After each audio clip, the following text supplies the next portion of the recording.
આજે તો પાછો ધક્કો થયો વરુડી ઓટોમાં.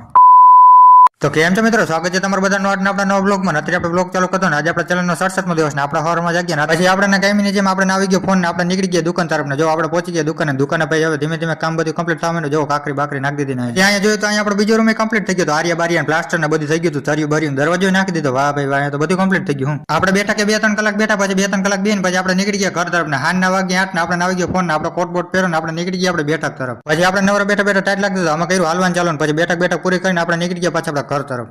The next day. પછી આપણે બીજે દી સવારમાં ઉઠી ગયા ને આપણે નવો ફોન ને આપણે ગાડીની ચાવી લેતી ને આપણે નીકળી ગયા ગામમાં. જો આપણે ગામમાં જવાનું હતું ગાડીની સર્વિસ કરવાનું. પછી આપણે પહોંચી ગયા વરોડી ઓટોમાં. પછી ગાડીમાં ઓઇલ બોઇલ બદલાવ્યું ગાડીની સર્વિસ બર્વિસ કરવાની. પછી આપણે ગામડે એક ભાઈ આવ્યો એને પીવો તો ચા એના હાટો આપણે લેવા ચા. પછી જો આપણો માસિયાર હક નહોતો કરતો મેં ઉપર પોતારો વિડીયો હતો રહેવા દે મારો વિડીયો ઉતારમાં. પછી માસિયાને થોડીક વાર હર્યું કરીને પછી આપણે નીકળી ગયા ઘર તરફ ને ભાઈ બસ સ્ટેન્ડમાં જ બુધવારે તો બુધવારનો ટ્રાફિક તો જો. પછી બસ સ્ટેન્ડથી ડાયરેક્ટ આપણે પહોંચી ગયા આપણે બેઠક જો લાદી બાદી નખાઈ ગઈ તરિયાનું કામકાજ હાલે બધું. તો આજ માટે આટલું જ વ્લોગને આપણે કરીએ મળી હવાર મને નેક્સ્ટ વિડીયોમાં. ઠીક છે,